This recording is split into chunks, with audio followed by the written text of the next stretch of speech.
هو الذی خلق لکم ما فی الارض جمیعا، وہی اللہ ہے جس نے زمین میں ہر چیز تمہارے لیے پیدا کی ہے.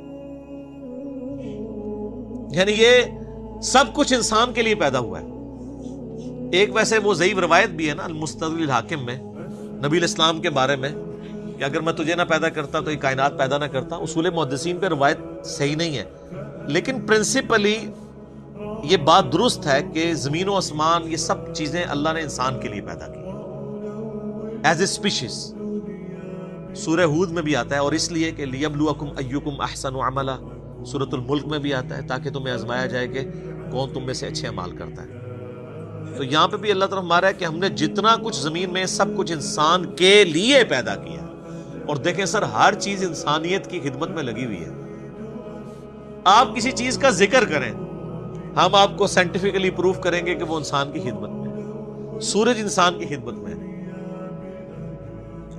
سورج کی تپش کی وجہ سے سمندروں کا پانی ایویپوریٹ ہوتا ہے اور وہ بارش کی شکل میں ہم پہ برستا ہے. گلیشیئرز کی فارم میں برف باری ہوتی ہے پہاڑوں کے اوپر، اور وہ سٹوریج ٹینک ہیں اللہ کے.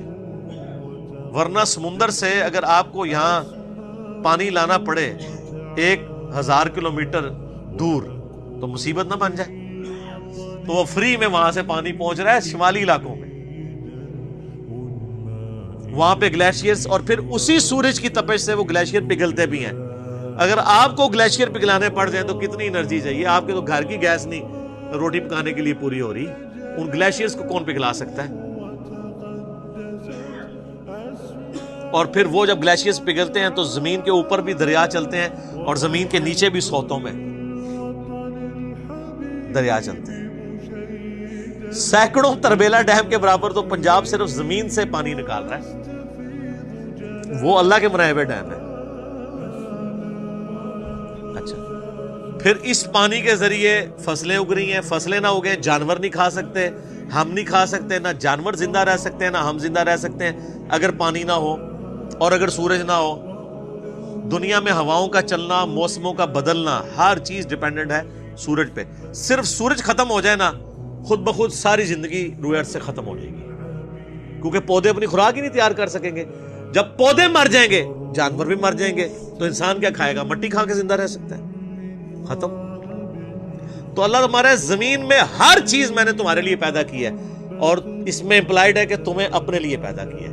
وہ آگے چل کے پھر دعوت آ جائے گی کہ یہ جو پریویلیجز ہی نہیں صرف دے دیے گئے ہیں کہ لو جی جناب یاشی کرو، نہیں، اس کے اگینسٹ میں کچھ ڈیمانڈ بھی کر رہا ہوں. سورہ ذاریات میں تو کھل کے مضمون ہے نا، وما خلقت الجن والانس الا لیعبدون. ہم نے جنوں انسانوں کو نہیں پیدا کیا سوائے اس لیے کہ وہ ہماری عبادت کریں. ہمیں مانے نہیں، صرف عبادت کریں.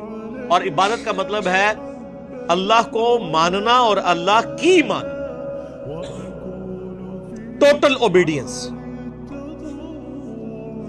ثم استوى الى السماء، پھر اللہ تعالی آسمان کی طرف متوجہ ہوا یا مستوی ہوا.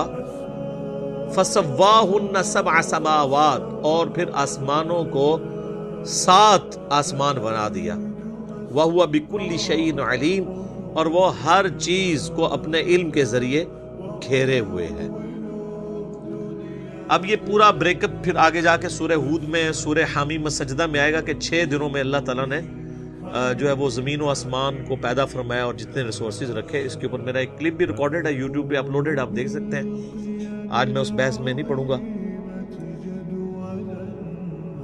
تو یہ جو استوا الی السماء ہے، ہم اس کو اللہ کے سپرد کرتے ہیں کہ جیسا کہ اس کی شان کے لائق ہے، اس کا بلند ہونا. اس کی کیفیت میں ہم نہیں پڑھ سکتے، یہ متشابہات میں سے ہے. اب میرے بھائیوں، ہمارے ماں باپ کا ذکر خیر شروع ہوا چاہتا ہے یہاں سے. یہ ہے امپورٹنٹ رکوع. پہلے 3 رکوعوں میں تو اللہ تعالیٰ نے سب کچھ کور کیا. پہلے انسانیت کی جو 3 کیٹیگریز ہیں ان کو ایڈریس کیا. کون کون سی؟ مؤمن، کافر اور منافق. اور اس کے بعد قرآن حکیم کو اس اعتبار سے پیش کیا کہ کوئی کتاب ایسی پیش کر سکتے ہو تو پیش کرو، تم عاجز آ جاؤ گے، یہ اللہ کی طرف سے نازل ہوئی ہے. پھر اس کتاب کے پیدا اس کو بھیجنے والے نے اور ہمیں پیدا کرنے والے نے ہمیں کیوں پیدا کیا، اس کتاب کو بھیجنے کا مقصد کیا تھا. پھر بنیادی بات سے یعنی چیزوں کا آغاز کیا کہ اللہ تعالیٰ نے تمہیں زندگی دی ہے، 2 موتیں اور 2 زندگیاں، اور اس کے بعد زمین پہ اس نے تمہیں بسایا ہے. یہ میریکل پلانٹ تمہارے لیے بنایا ہے. یہاں پہ اللہ نے اس کو اس قابل بنایا کہ یہاں پہ تم زندہ رہو. اور یہ تو میں موٹی موٹی ابھی باتیں کر رہا ہوں نا، یہ تو 1 گھنٹہ بولا جا سکتا ہے. سائنٹسٹ اسے کہتے ہیں fine tuning. Millions of fine tuning صرف روئے ارض کے اوپر ہے، ملینز میں، کروڑوں کی تعداد میں. ان میں سے 1 فائن ٹیوننگ بھی ڈسٹرب ہو جائے نا، صرف سورج اور زمین کا فاصلہ ڈسٹرب ہو جائے نا، تب بھی یہ زمین پہ ساری مخلوقات تباہ و برباد ہو جائے گی.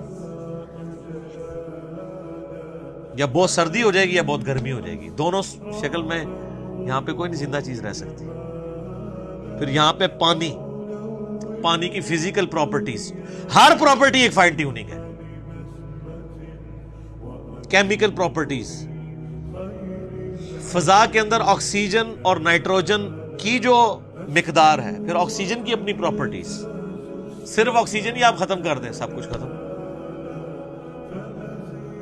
تو یہ ہر ایک فائن ٹیوننگ ہے. میں نے اس کے اوپر ایک ویڈیو ریکارڈ کروائی تھی، مسئلہ number 60، Who is Allah in the light of latest scientific facts. اللہ کون ہے جدید سائنسی حقائق کی روشنی میں.